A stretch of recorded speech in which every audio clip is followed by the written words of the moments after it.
Eh, si Dadong nagkukuskus. Pa-open may pinto. Ay, bukas.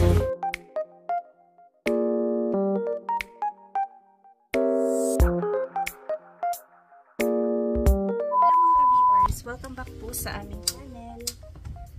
Uy, may practice na naman kayo? So, ayan, papasok na po yung estudyante natin. Handa na po ba kayo sa snow? Ayan o. Ayan na po yung mga inaabangan ng mga bagong dating. Pero manipis lang po yung patak kagabi. Medyo madulas ngayon kasi nga kahapon din naman ganun kalamig. Tapos medyo nalusaw yung patak ng snow nung hapon, tapos kinagabihan lumamig. So ayan, no, matigas. Ayan, si Dadong nagkukuskus. Pa-open may pinto. Ay, bukas. Matigas. Ah. Ikaw nga pa, matigas. Dumikit eh. Ayun.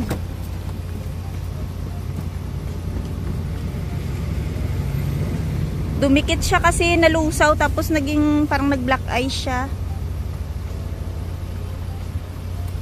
Oh, kamay! Muntik na maipit.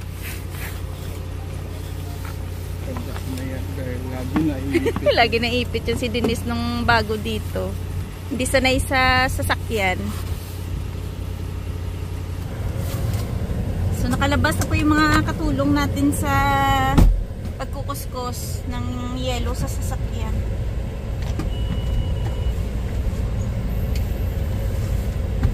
Dalawa pala yung kanya, oh. Ayan, oh, yung brush. Sabog-sabog na. Yan. Ito, malaking tulong to pagka marami ng snow yung salamin natin.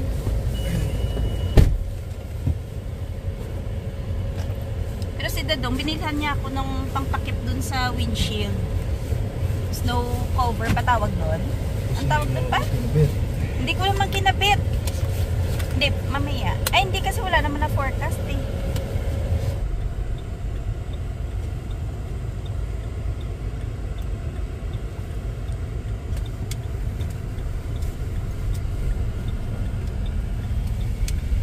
No, nalusaw naman agad. Yung nasa daan lang. Medyo madulas? Madulas talaga. Ayan nga po, madulas nga daw. Gawa nga nang nagkaroon siya ng black ice pa, no? Yung medyo nalusaw. Naging matigas ulit. Ganon yun eh.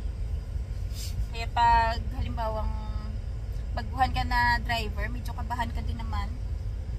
Kasi, alam mo yung, lalo na yung malapit ka na sa stoplight, tapos, hindi mag-orange na. Or minsan yung parang mabigla ka na, biglang nag-orange na. Tapos, mapa-break ka ng medyo bigla din. Naku po, mag-ano ka. Yung parang gaganon ka bigla. Kaya, ang sabi nila, pagka yung gantong winter na, hindi pa naman winter actually, ano lang, nagkaroon na lang ng snow. Pag malapit ka na daw sa stoplight, kung alam mo nang malapit nang mag-stop, dahan-dahan ka na daw. Kasi pagka doon ka mismo mag-brake, malapit na sa mismong traffic light, baka bigla kang umikot, makabangga ka pa, diba?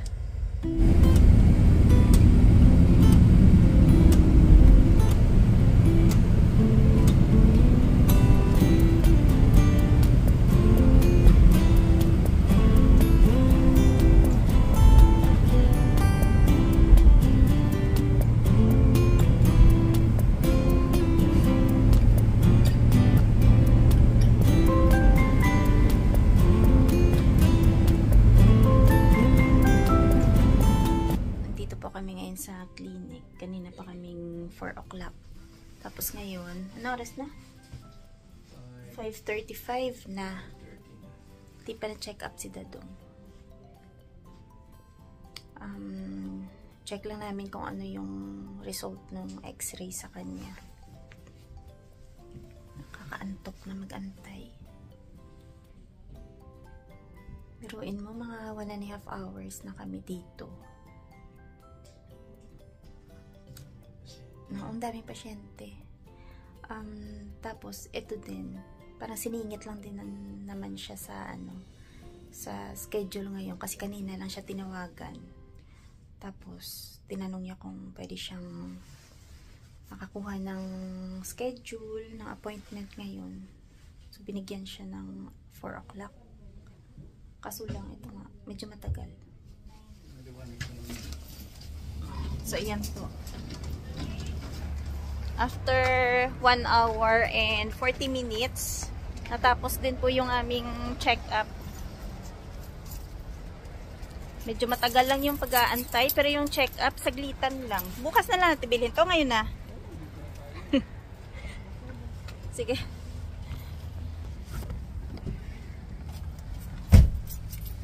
Ayun. So, yung result po niya sa kanyang x-ray, nasa ano pala, arthritis pa rin yung nakikitang ano,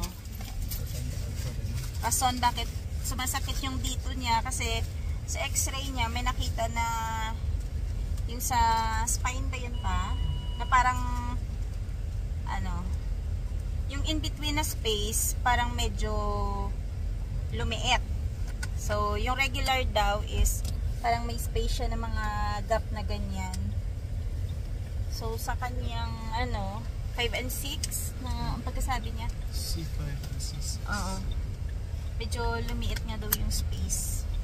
So yun yung ano, minsan siguro pagka ano medyo mabigat yung trabaho niya, naiipon yung pagod, isa yun sa ano din siguro rason kung bakit ramdam niya minsan yung sakit, pangangalay ng balikat niya, tapos minsan medyo nagre-radiate nga sa leeg, ganyan.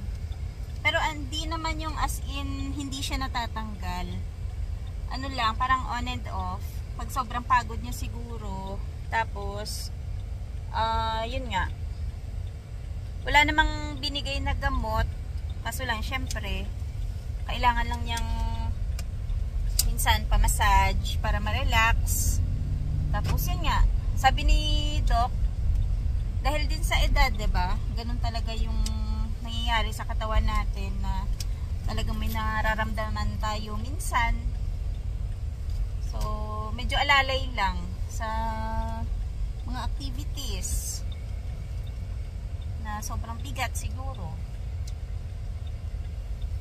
Napano?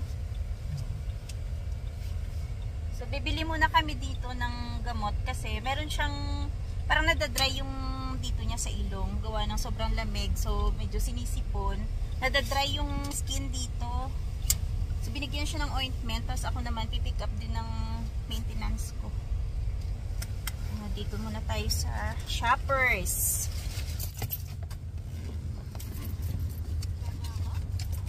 Oo saglit lang. Ha, dito tayo. Alam niyo po malamig na. Tsaka yung snow, ayun na, wala din. Nalusaw din siya agad. Kasi syempre laging naaapakan ng sasakyan. Tapos manipis lang naman, kaya lusaw agad. Si Denise kumakain. Kasi iniwan niya sa sasakyan yung pagkain niya na binili namin kanina.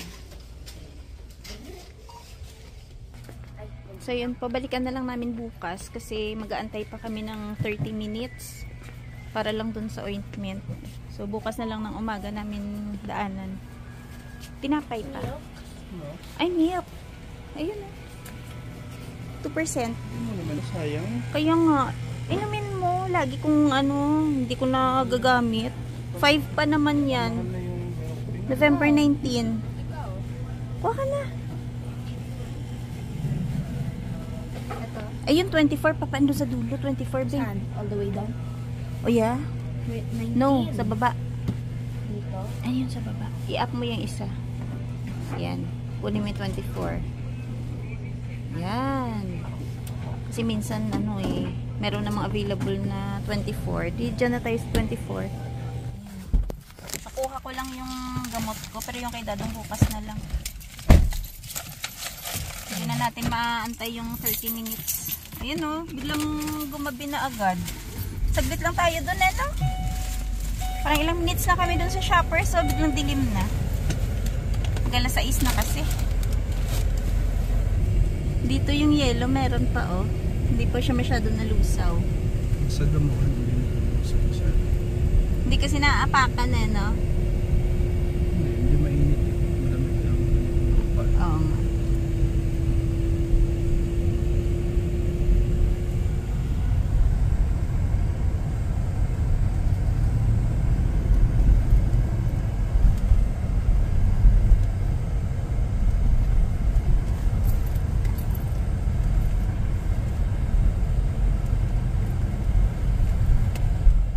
Dito po sa bowl, meron na po tayong 3/4 cup na sugar. Lagyan natin ng 2 cups na powdered milk.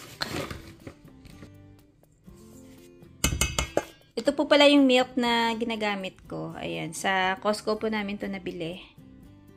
So, ayan, haluin na lang natin, tapos i-mix na natin doon sa ating toasted na all-purpose flour. And then, ilagay din po natin yung butter.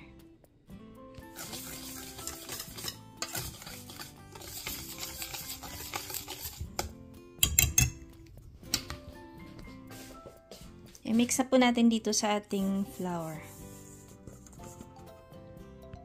Add natin yung pinch of salt.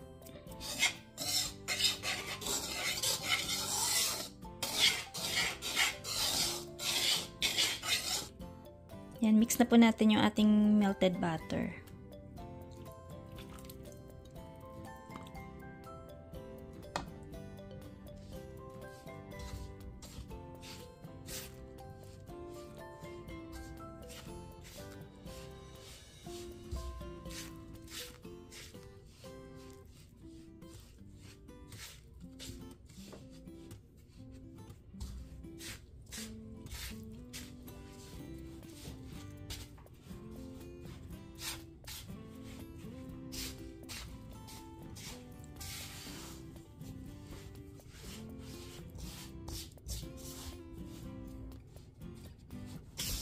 Ganito na po pala yung itsura niya pagka yung nahalo na natin na maigi lahat ng mga ingredients.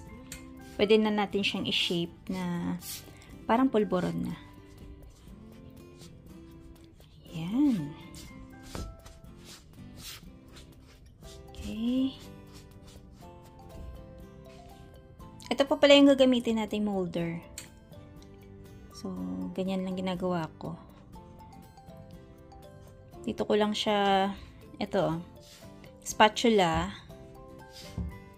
Ganyan lang. O kaya, pwedeng ganyan. Push mo muna hanggang sa mapuno siya. Tapos, ididiin ko lang siya dito sa spatula hanggang sa, ayan.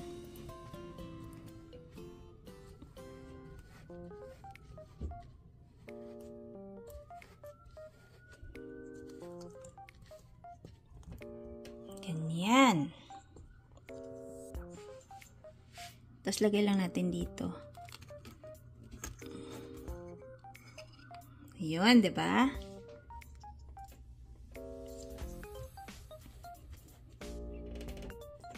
Ganyan. Ayan o. Basta ma-flat lang siya na ganyan. Pwede na yan. Kakapit din naman yan kasi meron siyang butter.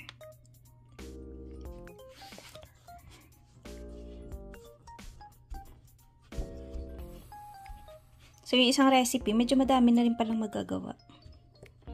Nung nakaraan kasi gumawa ako nito, meron siyang cashew nuts. Bale, ito, plain lang. Kaya bibili pa tayo ng mga, 'di ba, yung binebenta na kanya ng Goldilocks, eh ang mahal. So ito, ayan, at least homemade. Pwede mo pang i-adjust yung lasa na gusto mo. O, 'di ba? Dali lang.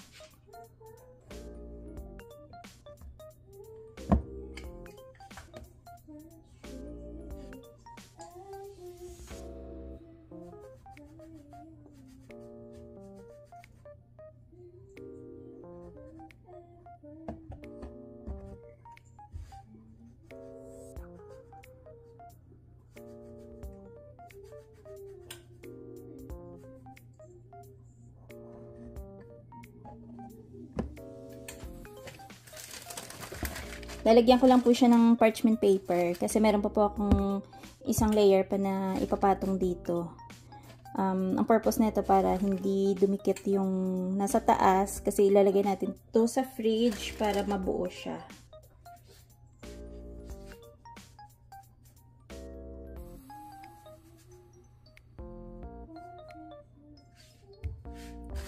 Yan, patong natin yung isa pang layer. Yan.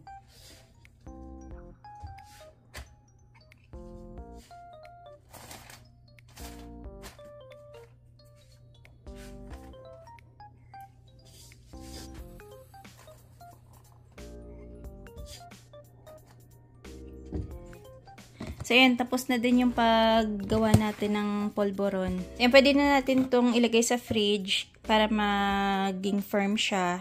Kasi nga, diba, powder. Tapos, ano siya, may butter. So, dapat ilagay muna natin sa fridge para mabuo. Ayan. Tapos, kung halimbawa mayroon kayong pambalot, like plastic, pwede naman siyang balutin isa-isa. Ayan.